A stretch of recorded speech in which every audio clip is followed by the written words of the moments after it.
Tere, Elisa siin ja täna ma tahaks teile näidata, kuidas siis teha pähklivaba mustikakooki.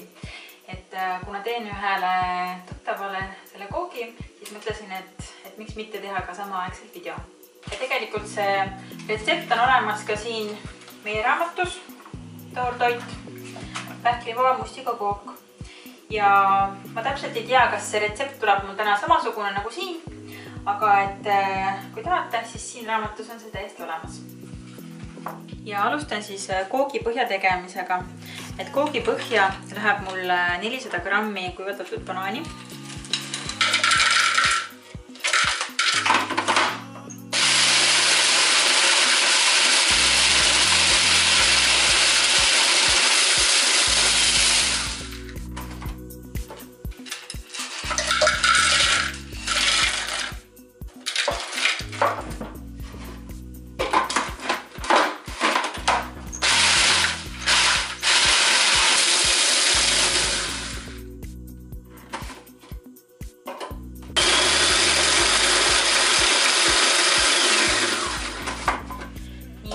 On nüüd valmis. Võtsin vahepeal omale sellise suurema kausi. Ja kuna minu tatlid on sellised suht pehmed ja värsked, siis ma panen nad otse siia sellele banaanipurule. Ja kui teie tatlid ei ole nii pehmed, siis soovitan neid ennem leotada ja siis vesi kõvasti välja pigistada enne kasutama hakkamist või siis ka natukene purustada siin köögikombainis. Nüüd ma siis sõtkun neid niimoodi käte vahel, kuni moodustub selline paks kreepumass, mille ma saan siis pressida koogivormi põhja.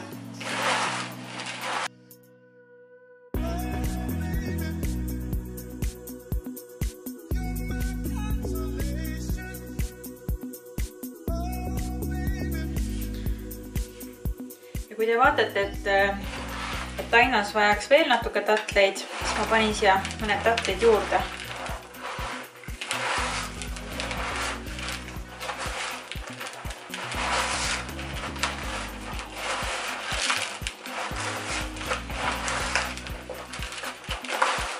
Ja kui te ei taha kasutada kuivatatud banaani, võite kasutada lihtsalt siis ka pähkleid.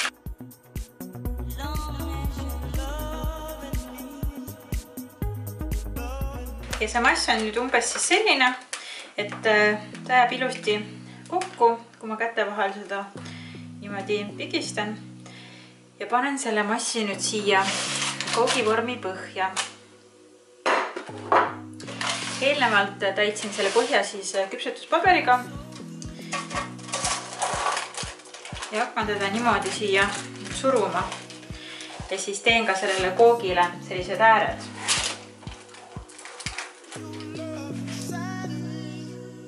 Ja hästi mugav on koogipõhjaga meisterdada, kui te vahepeal kastate oma käed niimoodi vette. Et siis kuidagi see tainas on palju mõnusamalt läheb käte vahel. Ja siis hakkan osa tainast siia niimoodi äärtesse pressima.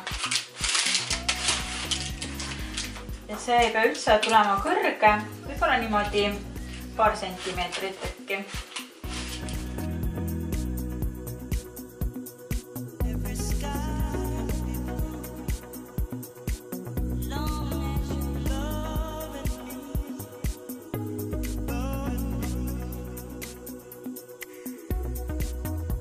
Nii, ja sisu jaoks mul on siin siis umbes 500 grammi mustikaid. Need on siis külmutatud mustikad ja kindlasti soovitan kasutada selle retsepti juures teile metsamustikaid. Et mustikal on selline aine sees nagu pektiin ja siis see aine aitab koogil kokku jääda, ilma et oleks vaja kasutada siis mingeid kookosrasva või pähkleid. Ja et kunagi me tegime poemustikatega seda kooki ja siis kook ei tulnud välja ja ta ei hüübinud, ei jäänud kokku. Aga metsamustikatega siis sihukest probleemi meil ei ole olnud. Nii, ja nüüd need panen siis blenderisse Ja kindlasti need mustikad, kui nad on eelnevalt külmutatud, siis natukene ka üles sulatada. Ja nüüd panen sellele sisule siis neid hästi pehmeid ja mahlaseid tatleid. Ja panen siis umbes paarsada grammi. Ja mul tuli siis kokku siin tatleid tegelikult 300 grammi. Ehk siis 500 mustikaid ja 300 pehmeid tatleid. Ja nüüd blenderdan selle ära. Ja selle juures teile kindlasti oleks siis vaja kas ütleme Omniblendi, Vitamixi, millel on nui, aga minul ei ole. Et siis mul on selline ise tehtud nui. Kuna siin üleval on selline avavus, et siis ma saan seda nuia väga edukalt kasutada.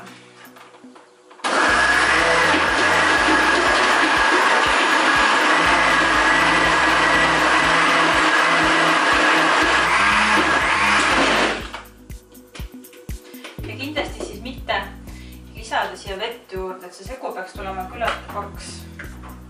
Siia ei ole vaja ka lisada mingit muud magusainet, sest tänu tatlitele on ta niigi magus. Ja nagu te näete, see on selline suhteliselt tihe ja paks mass. Nii, ja nüüd võtan siis oma koogipõhja, aga ennem kui ma varan selle massi siia põhjale, ma panen ka siia väiksed sellised banaanilaastud. Ja teil on vaja siis umbes 2 banaani. Te lõikate siis need hiiludeks. Nii. Ja need niimoodi koos lõigata.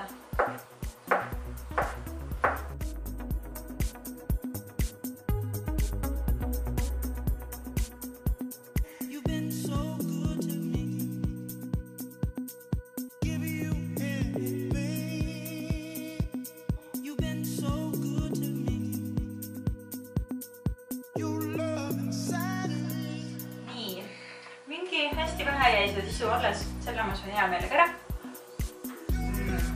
Tõesti on hea.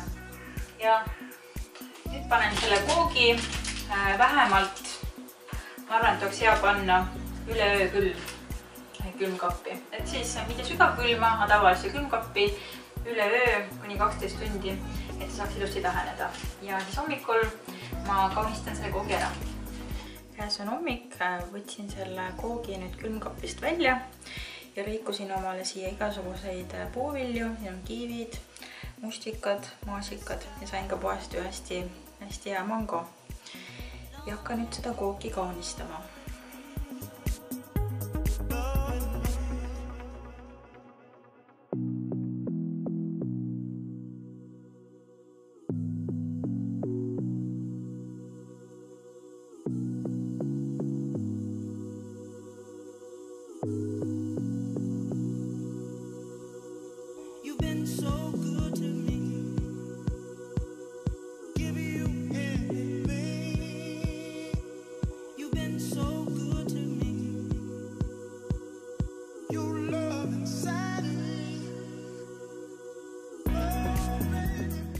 Ja kook sai nüüd valmis siis ja kui te soovite mingeid selliseid toorkooke meie käest tellida, siis kirjutage julgelt meile paradiisimaitse@gmail.com.